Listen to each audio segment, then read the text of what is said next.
સારો વરસાદ ક્યારે પડશે? હાલ આ સવાલ દરેકને થઈ રહ્યો છે। હવામાન નિષ્ણાંત અંબાલાલના મતે હજુ સારા વરસાદ માટે સપ્તાહની રાહ જોવી પડી શકે છે। જો કે ઓગસ્ટના અંતમાં મેઘરાજા ખેડૂતોને તૃપ્ત કરી દેશે તેવું પણ અંબાલાલનું અનુમાન છે। ઓગસ્ટમાં વરસાદે વિરામ લઈ લીધો છે અને સૌરાષ્ટ્રમાં ખાસ વરસાદની રાહ જોવાઈ રહી છે। ત્યારે હવે આગામી દિવસોમાં વાતાવરણ કેવું રહેશે, વરસાદ કેવો રહેશે તે આપણે જાણીશું હવામાન નિષ્ણાંત અંબાલાલ પટેલ પાસેથી।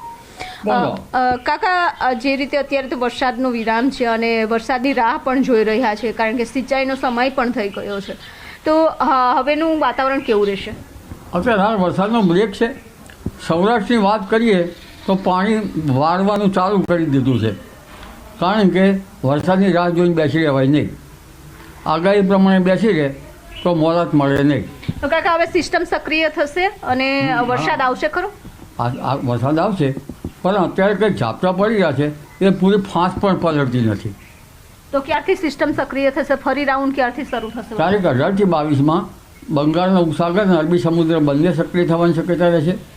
એટલે અરબી સમુદ્રની સિસ્ટમ અને બંગાળ ઉપસાગરની સિસ્ટમ તારીખ 17મી ઓગસ્ટે સક્રિય થશે અને આ સિસ્ટમની અસર લગભગ ગુજરાત તરફ આવતા પૂર્વ મધ્યપ્રદેશમાં આવતા 17-18 તારીખની આસપાસ આવશે અને 19, 20, 21, 22 અને 24 સુધીમાં ગુજરાતના ઘણા ભાગોમાં વરસાદ થશે। અલબત્ત કેટલાક ભાગમાં ભારેથી અતિભારે વરસાદ થવાની શક્યતા રહેશે, જેમાં આ વખતે દક્ષિણ સૌરાષ્ટ્રમાં પણ વરસાદ થવાની શક્યતા રહેશે, કારણ કે અરબી સમુદ્ર પણ સક્રિય છે। એટલે દક્ષિણ સૌરાષ્ટ્રના ઉના, મહુવા, ભાવનગર આ ભાગોમાં ભારે વરસાદ થવાની શક્યતા રહેશે। જૂનાગઢના ભાગોમાં પણ ભારે વરસાદ થવાની શક્યતા રહેશે। ગીર સોમનાથમાં વરસાદ ઓછો છે, ત્યાં પણ વરસાદ થવાની શક્યતા રહેશે। જામનગરમાં પણ હજુ વરસાદના જે ઝાપટા પડી રહ્યા છે એ કંઈ રોડ પલળે એવા પણ નથી પડી રહ્યા, એવા વાવડ છે। ત્યારે જામનગરમાં પણ વરસાદ થવાની શક્યતા રહેશે અને પશ્ચિમ સૌરાષ્ટ્રના ભાગોમાં પણ વરસાદ થવાની શક્યતા રહેશે। ઉત્તર સૌરાષ્ટ્રના ભાગોમાં પણ વરસાદ થવાની શક્યતા રહેશે। રાજકોટના ભાગોમાં વરસાદ થવાની શક્યતા રહેશે। જોડિયામાં વર્ષ 2026ના વરસાદને લઈ વર્તારો કાઢવામાં આવ્યો। ગામના વડીલો યુવાનોને દોડાવી પાણી ભરી ચોમાસાના 4 મહિના કેવા રહેશે તેનો વર્તારો આપતા હોય છે। ત્યારે 2026માં 8 આનીથી 12 આની વરસાદ રહેવાની શક્યતા વ્યક્ત કરાઈ। હડિયાણા ગામે ગામના 4 યુવાનોને ઘડો લઈ પાણી ભરવા દોડાવ્યા હતા।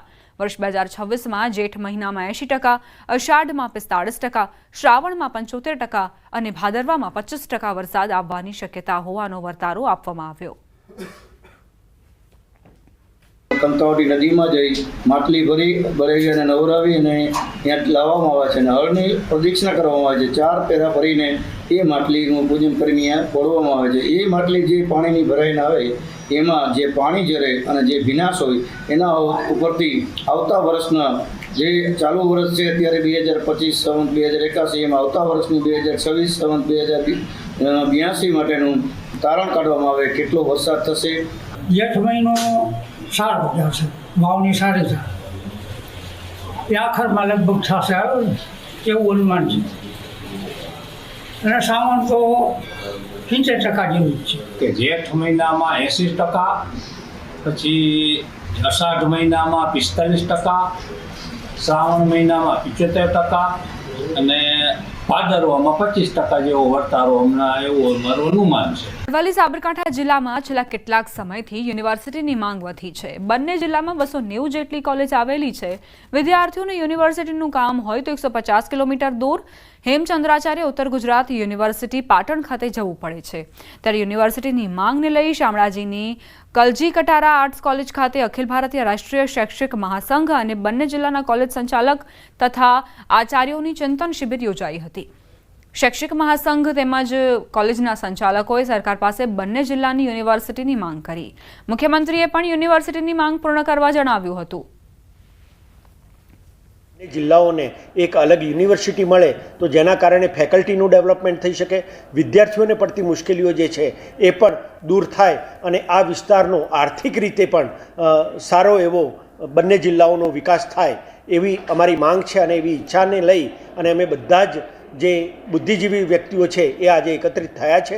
હું નાણામંત્રી શ્રી માન્ય ઋષિકેશભાઈ, શિક્ષણ મંત્રી શ્રી અને મુખ્યમંત્રી શ્રી સાથે પણ અવનવાર આ અંગેની વાતચીતો થઈ છે અને મને એમ લાગે છે કે અરવલ્લી અને સાબરકાંઠા યુનિવર્સિટીનું નામાભિધાન થાય અને આ જ રીતે વિદ્યાર્થીઓ અને વાલીઓને પણ સુખ શાંતિ અને નવી શિક્ષણ નીતિના અંતર્ગત આ શિક્ષણના આયામોની શરૂઆત. સમાચાર બનાસકાંઠાથી ટોલ પ્લાઝા સામે આંદોલનના એંધાણ. પાલનપુર ખેમાણા ટોલ પ્લાઝા પાસે આક્રોશ જોવા મળી રહ્યો છે. ગ્રામજનોને થતી હેરાનગતિને લઈ બેઠક યોજાઈ.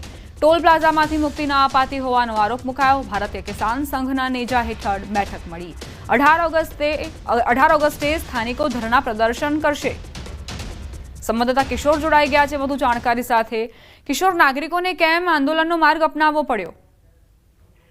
ચોક્કસથી જે બનાસકાંઠા આબુ રોડ હાઈવે ઉપર પાલનપુરના ખેમાણા ટોલ પ્લાઝા પર જે ટોલ નાકો આવેલું છે ત્યાં આગળ 15 જેટલા જે ગામો છે તે 15 ગામોના લોકોને, નજીકના ગામોને ટોલ પ્લાઝા પર હેરાનગતિ કરવામાં આવતા આજે 15 ગામોના લોકો તેમજ ભારતીય કિસાન સંઘના નેજા હેઠળ એક બેઠક યોજાઈ હતી અને આ બેઠકની અંદર નક્કી કરવામાં આવ્યું હતું કે આગામી 18મી ઓગસ્ટે મોટી સંખ્યામાં ખેડૂતો એકત્ર થશે અને ટોલ પ્લાઝા પર વિરોધ પ્રદર્શન કરશે અને ટોલ મુક્તિ માટે ખેડૂતો અત્યારે લડી લેવાના મૂડમાં છે. પહેલા જે છે તે આ આજુબાજુના ગામો હતા તે લોકોને આધાર કાર્ડ અને જે ડોક્યુમેન્ટ હતા તે બતાવીને ટોલ પ્લાઝા પરથી જવા દેવામાં આવતા હતા, પરંતુ હવે તેમને ટોલ પ્લાઝા પરથી જવા ના દેવામાં આવતા આજે આ મિટિંગ મળી હતી ને મિટિંગમાં નક્કી કરવામાં આવ્યું છે કે 18 તારીખે મોટી સંખ્યામાં ખેડૂતો એકઠા થશે અને ટોલને લઈને વિરોધ પ્રદર્શન કરશે. જી આભાર કિશોર જાણકારી આપવા માટે. સમાચાર અમદાવાદના સાણંદથી, જ્યાં એલસીબીની રેડ. જુગાર રમતા 10 જુગારીયાઓ ઝડપાયા. 3 લાખ રોકડ, મોબાઈલ જપ્ત કરાયા. પોલીસે કુલ 34.74 લાખનો મુદ્દામાલ જપ્ત કર્યો. નરેશ પટેલ ઘરમાં જુગાર રમાડતો હતો અને તેની ઉપર રેડ પાડવામાં આવતા જ તમામ શકુનીઓનો પર્દાફાશ થયો છે. 34.74 લાખનો મુદ્દામાલ જપ્ત કરવામાં આવ્યો છે. આ જુગારીયાઓ અહીં જુગાર રમી રહ્યા હતા તે દરમિયાન એલસીબીની રેડ દરમિયાન 34 લાખથી પણ વધુનો સામાન જપ્ત કરવામાં આવ્યો છે. નરેશ પટેલના ઘરમાં જુગારધામ ચાલી રહ્યું હતું. કેટલા સમયથી આ જુગારધામ ચાલી રહ્યો હતો, કોણ કોણ તેમાં સંડોવાયેલા છે તેની પણ પોલીસ તપાસ કરી રહી છે. છોટાઉદેપુર નગરમાં વહેલી સવારથી વરસાદી માહોલ. લાંબા સમય બાદ છોટાઉદેપુરમાં વરસાદ પડ્યો છે. નગરના સર્કિટ હાઉસ વિસ્તાર, એસટી ડેપો વિસ્તાર સહિતના અન્ય વિસ્તારો પ્રભાવિત થયા. વહેલી સવારથી નગર સહિત તાલુકામાં વરસાદ વરસી રહ્યો છે. વરસાદી માહોલને લઈને ખેડૂતોએ ખુશી વ્યક્ત કરી. દક્ષિણ ગુજરાત બાદ હવે જૂનાગઢમાં મેઘમહેર. જૂનાગઢમાં વરસાદી માહોલ છવાયો. શહેરના વાતાવરણમાં પલટો આવ્યો. શહેરમાં ધોધમાર વરસાદ શરૂ થયો. ભવનાથ વિસ્તારમાં પણ વરસાદી માહોલ. ખેડૂતો પિયત માટે વરસાદની રાહ જોઈ રહ્યા હતા. વરસાદી માહોલથી ખેડૂતોમાં આનંદ છવાયો છે.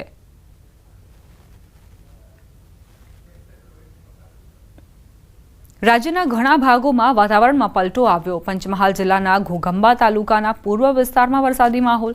વહેલી સવારથી બોર, ચાઠા, કાંટુ, ગજાપુરા, ખડપા સહિતના ગામડાઓ પ્રભાવિત. હળવા અને ભારે વરસાદ સાથે પવનનો પણ જોર ખૂબ જ વધુ જોવા મળ્યો. દ્વારકાના ભાણવડ તાલુકામાં લાંબા વિરામ બાદ મેઘરાજાની એન્ટ્રી થઈ. કપુરડી, ઘુમલી સહિતના ગ્રામ્ય વિસ્તારોમાં ધીમી ધારે વરસાદ શરૂ. ગ્રામ્ય વિસ્તારોમાં સારા વરસાદના પગલે ખેડૂતોમાં ખુશી વ્યાપી. મગફળી, કપાસ સહિતના પાકો માટે કાચા સોના સમાન વરસાદથી પાકને ફાયદો થયો. ગ્રામ્ય વિસ્તારમાં વરસાદથી ખેડૂતોમાં ખુશીનો માહોલ છવાયો છે. કલાકમાં 4 ઇંચ વરસાદથી વલસાડના ઘણા વિસ્તારો પાણી ભરાયા છે. નીચાણવાળા વિસ્તારમાં કેટલીક સોસાયટીઓમાં પણ પાણી ભરાઈ જવાના કારણે લોકો પરેશાનીનો સામનો કરી રહ્યા છે. નનકવાડાની શાંતિવન એપાર્ટમેન્ટ સોસાયટીમાં પાણી ભરાઈ ગયું, તો બાજુમાં આવેલા મિશન કોલોનીમાં સફાયર એપાર્ટમેન્ટમાં પણ પાણી ભરાઈ ગયા. કેટલાક લોકોના ઘરોમાં પાણી ઘૂસ્યા છે. આ સોસાયટીઓ નીચાણવાળા ભાગમાં હોવાથી દર વખતે આ સમસ્યા રહે છે. સવારે વરસેલા ભારે વરસાદ વખતે જ મોટર ખોવાઈ ગઈ હતી. આથી સોસાયટીમાં પાણી ભરાઈ ગયું. જાણ થતાં જ પાલિકાની ટીમ સ્થળ પર પહોંચી અને મોટર રિપેરિંગનું કામ શરૂ કરાયું હતું. બહુ ખરાબ પરિસ્થિતિ છે. આપણે બહાર નીકળવું હોય તો 1.5 ફૂટ પાણી જેવું આપણે લાગે છે. તો બહાર નીકળો તો ઘણી ખરાબ પરિસ્થિતિ છે. પાણી તો દર વર્ષે ભરાઈ જ જાય છે. જો કાર પાર્કિંગ એવું તમે બંધ ના કરો તો એ પાણી કારમાં પણ ઘૂસીને અમારે વાહનો પણ બગાડે છે. અને પ્લસ આ સમસ્યા અમે વારંવાર રજૂઆત કરવા છતાં એનું કોઈ નિરાકરણ આવતું નથી. મ્યુનિસિપાલિટીએ મોટર મૂકેલી હતી પણ આજે મોટર બંધ થઈ ગઈ હોવાથી આ બધી પરિસ્થિતિ તમારી સામે આવેલી છે. એટલે આ ઘણું બધું પાણી ભરાઈ ગયું ને આ પેલા છેલ્લા 2-3 મકાનમાં બી પાણી ભરાઈ ગયા છે. રાજ્યના ઘણા ભાગોમાં વાતાવરણમાં પલટો જોવા મળ્યો છે. વહેલી સવારે કેટલાક ભાગોમાં ઝરમર વરસાદ ખાબક્યો. વિરામ બાદ વલસાડ જિલ્લામાં વરસાદની એન્ટ્રી. જિલ્લામાં વાદળછાયું વાતાવરણ. વલસાડ અને વાપી આસપાસના વિસ્તારમાં વરસાદ ખાબક્યો. વલસાડના નીચાણવાળા કેટલાક વિસ્તારોમાં પાણી ભરાઈ ગયા. છીપવાડ હનુમાનજી મંદિર એમજી રોડ પર પાણી ભરાયા. ભારે વરસાદના કારણે છીપવાડ ગરનાળામાં પાણી ભરાયા. પાણી ભરાવાના કારણે રાહદારીઓ અને વાહન ચાલકો પરેશાન થયા. વાપી, કપરાડા, ધરમપુરમાં પણ છૂટો છવાયો વરસાદ ખાબક્યો. વલસાડ જિલ્લામાં ભારે વરસાદની આગાહી છે તો ભારે વરસાદથી નેશનલ હાઈવે પર પાણી ભરાયા. વલસાડ નજીક હાઈવે ઓવરબ્રિજના સર્વિસ રોડ પર પણ પાણીનો જમાવડો. વાહન ચાલકો અને રાહદારીઓ તેના કારણે પરેશાન થયા. વલસાડ શહેરમાં આજે સવારથી જ ભારે વરસાદ વરસ્યો. વહેલી સવારે વરસેલા ભારે વરસાદના કારણે શહેરના અનેક વિસ્તારો પાણી થયા.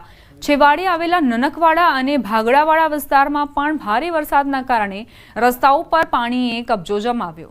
ગામના જાહેર રસ્તા ઉપર પાણી ભરાઈ જતા વાહન ચાલકો અને રાહદારીઓએ પરેશાનીનો સામનો કરવો પડ્યો.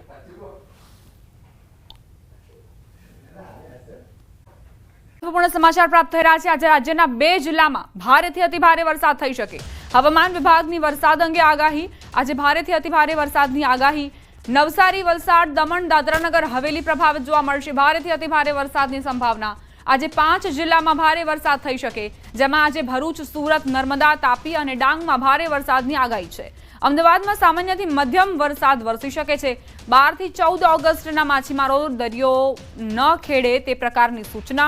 16મી સુધી ગુજરાતમાં વરસાદી ઝાપટા પડી શકે છે. હાલ upper air cyclonic circulation system સક્રિય છે, જેના કારણે થंडरस्टॉर्म एक्टिविटी થઈ શકે છે.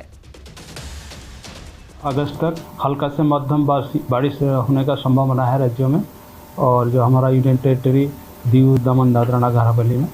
और आज के लिए गुजरात क्षेत्रों में heavy to very heavy rainfall का वार्निंग ऑरेंज कलर के साथ दिया गया है.